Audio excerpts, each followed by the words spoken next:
therapist is a very noble calling. Hi, ladies. So glad to see you. Hi, sweet Isaiah. All right. Welcome, everybody. Hi. What a crazy week, right? Whew. Between the election and the responses to it, unfortunately not all positive. Whether you believe the results were correct or incorrect, everybody still has an opinion about it. I've heard all sorts of insults and hatred and kind of some bad things being said by some surprising people. But you know what? This is what's up. This is what's going on in our world. We've got systems in place that we're able to have a democratic election with people that have free speech and free opinions, and this is what we came up with. There's no use blaming people for not voting for the candidate that you did. There's no use cursing the system that maybe didn't work out the way that you wanted it to. Everyone here knows that the universe has a plan for us. This happens to be our plan right now. There's no use in worrying about current events. What will be, good, bad, or ugly. And there's a reason why this happened, and we can't change the outcome about it, so why stress about it? Buddha said that worrying does not take away tomorrow's troubles, it just takes away today's peace. I think that really sums it up. The Dalai Lama also said, if the problem's unresolvable, why worry about it? So I think we should all move forward in a positive direction. Socrates proclaimed, the secret of change is to focus all of your energy not on fighting the old, but on building the new. Maybe this is the new, albeit very different way to go, but maybe this change is good. Just because it's radical and maybe a little scary doesn't mean it's something that should be feared. We should all just relax, be kind to each other, and see what happens. The Dalai Lama also stated that our enemies provide us with a precious opportunity to practice patience and love. We should be grateful towards them. I also read on a website that you should interrupt anxiety with gratitude. Sounds really good, right? It's kind of hard to do sometimes. I know we are very grateful, but it's a lot of anxiety, and this kind of thinking led me in my direction today. When thinking about what to speak about, I always try to look and see what I'm interested in. It's very intimidating a bit to talk in front of you guys because everybody has a very basic, if not intermediate, knowledge of all the metaphysical subjects that we talk about. Chakras, energy, egos, we all kind of understand it. And I always think, what can I bring to the table that would be interesting for you to know about? So I had a few ideas in mind.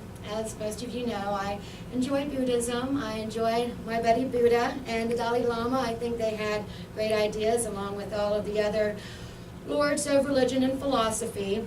So I thought, okay, we'll all break down Buddhism in nice 15-minute subjects and give us all an idea of what that's about. But no, I'm not going to do that today. I do reserve the right to do that at another time, but that's not going to happen today. Now, today I'm curious about a question that popped into my head during introspection. It's a very simple question with a very hard answer. Where are you the happiest? That sounds like an easy question, right? Everybody knows where they're happy. But if you think about it, it's not a cut and dry question with a quick answer. Interestingly enough, as synchronicity always does, it popped its little head into my reading when I was writing this to try to decide how I wanted to phrase this question, how I wanted to explain it. I heard on the radio, text happy to 2020 and the chance to win $1,000. And then I was watching TV and it said, happiness is different things to different people. That's what happiness is. And then another time it said, you should be happy because you never know the turn of the road. I'm like, okay, I get it. You want me to talk about being happy. Got it. So this is where we are. But what does that mean? Happiness is different things to different people. And there are different forms that happiness takes. I'm happy when I'm with my husband because I'm a loving wife. I'm happy when I'm with my children because I'm a loving, caring mom. I'm very, very happy when I'm with my grandchildren because I'm an awesome Grammy. And of course, I love my dogs and I'm happy to spend time with them. But what does it mean for Dina to be happy, not to have these titles? Where do I find my happy place? And this is kind of what started this introspection for me. So, I'm going to share that with you. and I want you to try to think of the things that make you happy. I'm physically happy to play volleyball. Love volleyball, love Zumba, hot, sweaty, really get into it. Lots of fun, I enjoy it a lot. Mentally, I'm happy when I get a little downtime and I get to watch TV and look at castles and travel and remark at all the beautiful architecture and revel at mankind's ingenuity in creating such huge palatial fortresses and gaze at all the beautiful landscapings of faraway places, and I think, wow, isn't that something? Anytime I can ride a roller coaster, I'm really happy. It's fun and it's scary and I scream like a kid and it makes me feel young again, and I embarrass my son who rides with me, so that's always fun. I love animals and I've always loved dolphins, so I love that you included that in the meditation. My parents started working in Amway a long time ago. We won't say how long, I was little. Long time ago. And the CEOs of Amway said, if you could have anything you want once you become successful with Amway, what would you like to have? And by the way, the CEOs of Amway referred a lot to Zig Ziglar, who's a motivational speaker. If you ever have an opportunity to read any of his books, it's a very good read. But anyway, they said you should aim for the sky and think about whatever you want and then go for it. Look at that as a goal and then do whatever you need to do to reach that goal. So my parents asked me, well, what would you like?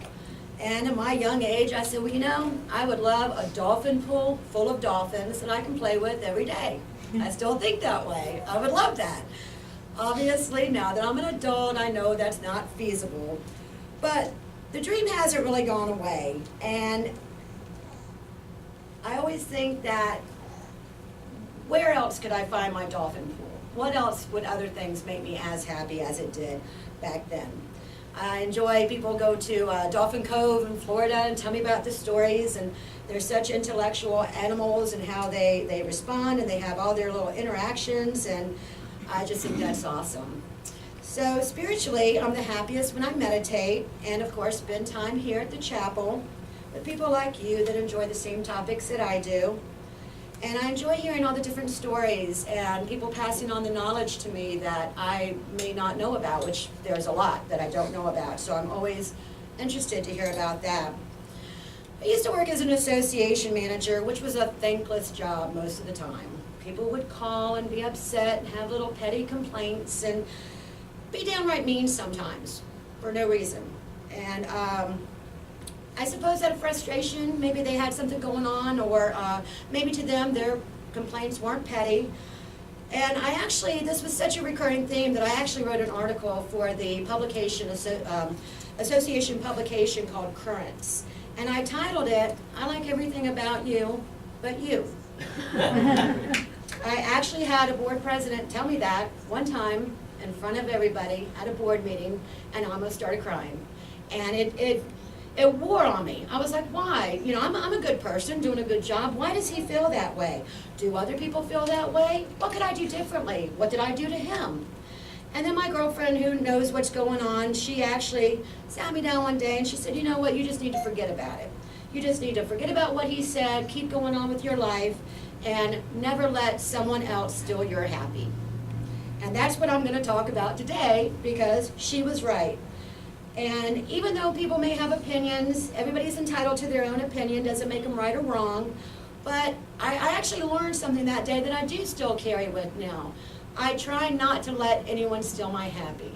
That's hard to do in this crazy world, especially with social media, with everybody's opinion, and sometimes not necessarily jiving with my own.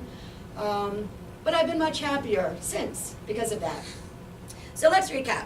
Volleyball, castles, roller coasters, dolphins, and meditation. That's me. That's me in the heartbeat, in a nutshell. I'm pretty happy because I have all of these things to go to besides the obvious things. I'm very blessed with family and of course friends and electricity in my car and my home and all the good things that we take for granted. Even being able to stand up here today and talk to you guys is a privilege that I'm happy about. So I encourage everyone to take those words to heart. Never let anyone steal your happy. Find your happy and be in it as often as you can and share it with as many people as you can.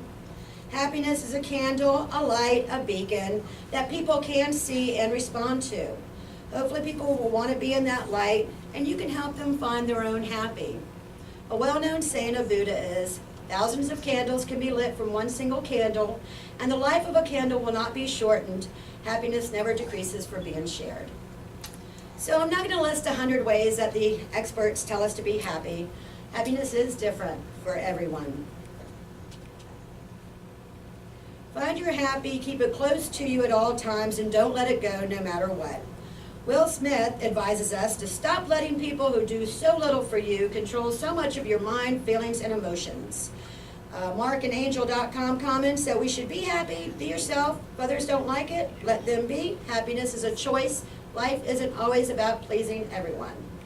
And of course, Buddha says, you yourself, as much as anybody in the entire universe, deserve your love and affection.